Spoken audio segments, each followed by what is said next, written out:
Ouais. Juste deux petits points de précision. Ceux qui sont tout en haut, vous avez raison.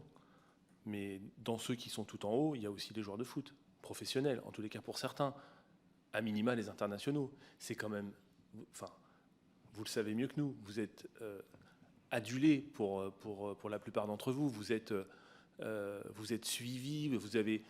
C'était pas votre cas à l'époque, mais aujourd'hui, les joueurs de foot ont des, si tant est que ce soit un critère, mais c'en est forcément un pour une certaine frange de la population, ont des milliers de followers sur les réseaux sociaux, etc., etc.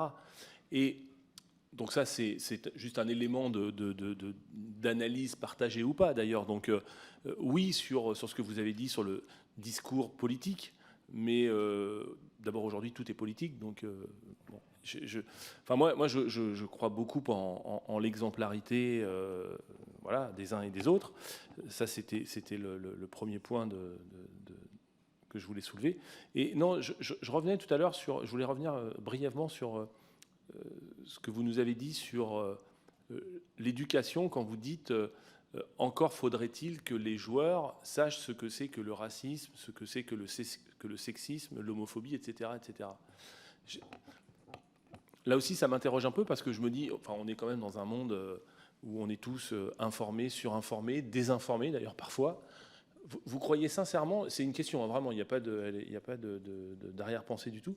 Pensez sincèrement qu'en 2023, quand on est international, par exemple, on ne sait pas ce que c'est que l'homophobie, le sexisme et le racisme. Si tant est qu'on en est déjà, si tant est que pour certains, il n'en ait pas été victime. Excusez-moi, je peux vous poser une question?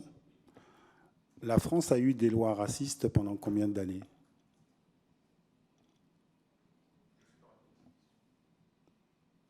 Vous ne pouvez pas répondre à cette question. Ok. Non, mais c'est pour ça. Donc vous voyez bien que si je vous pose une question sur le racisme, par exemple, je vous demande, notre pays a eu des lois racistes pendant combien de temps? Vous ne savez pas, vous ne pouvez pas y répondre. En fait, c'est ça le racisme. C'est comprendre, c'est connaître en fait les mécanismes. C'est pas simplement subir le racisme, hein, parce que vous pouvez subir le racisme et ne rien comprendre à l'histoire du racisme. Si vous voulez parler du racisme, il faut connaître le code noir. Il faut connaître le code de l'indigénat. Il faut savoir qu'en fait, le monde moderne s'est construit sur ces hiérarchies selon la couleur de la peau, et qu'en fait, il y avait des lois. Si je vous parle de la police des Noirs en France, ben, peut-être que vous ne savez pas que ça existait. Et donc, c'est pour ça que je dis attention. C'est-à-dire que lorsqu'on parle du sexisme, de l'homophobie, en fait, il y a des choses à savoir et à connaître.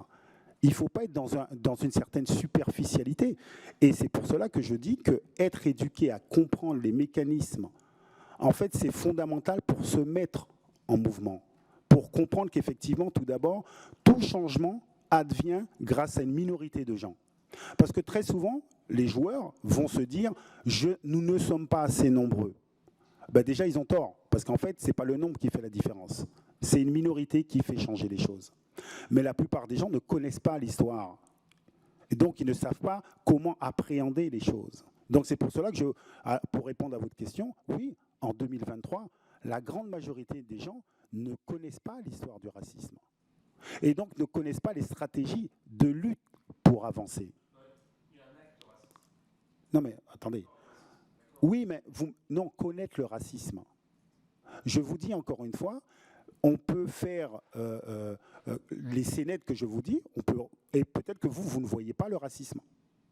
Vous n'allez pas analyser ça à travers le racisme. Peut-être que vous n'allez pas voir que c'est un acte homophobe. Peut-être que vous n'allez pas voir que c'est un acte sexiste. Parce qu'en fait, vous n'êtes pas éduqué à comprendre, en fait. Et c'est pour cela que lorsqu'on parle de ces sujets-là, et quand je parle d'éducation, c'est aller analyser les choses avec sérieux et analyser la société dans laquelle nous vivons aujourd'hui et tirer le fil pour comprendre que ça vient d'un passé.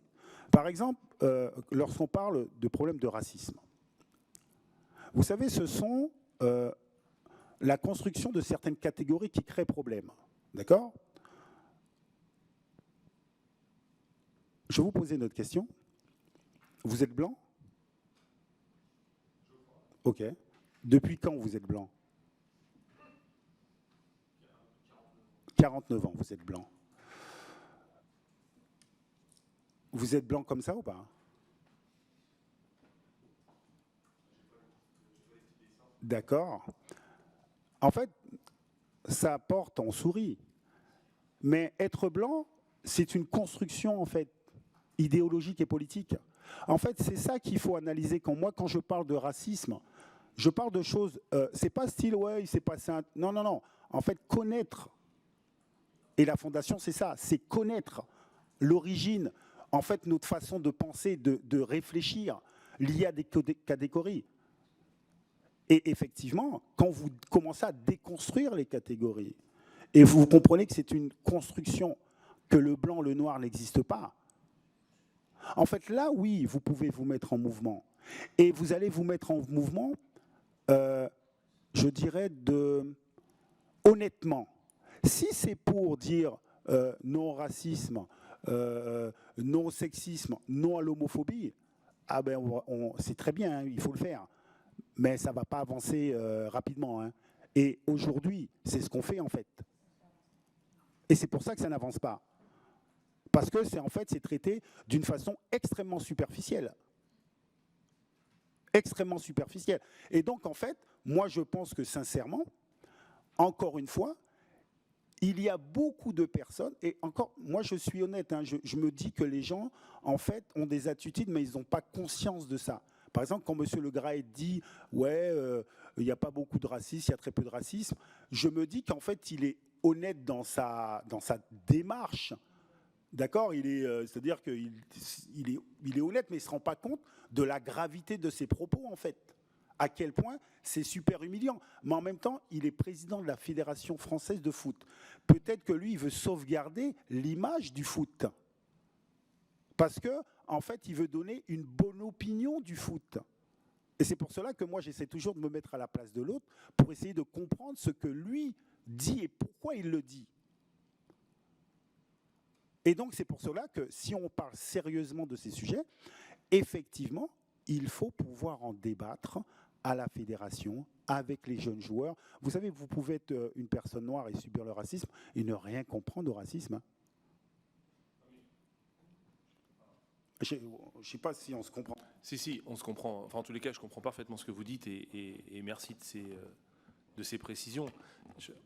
Effectivement, on n'est pas sur... Enfin, on n'est pas sur la même échelle temporelle.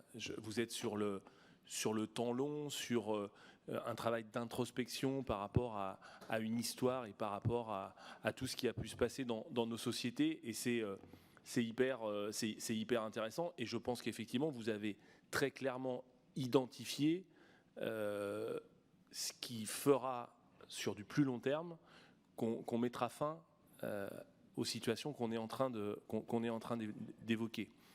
Pour ne pas revenir sur tout ce qu'on s'est dit depuis maintenant un peu plus d'une heure et demie, juste dire que, nonobstant tout cela, il y a quand même parfois des déclarations et des actes qui, de mon point de vue, doivent être traités sur du temps court, voire très court, qui malheureusement ne permettent pas de faire tout ce travail absolument nécessaire, et bravo de le faire au sein de cette fondation.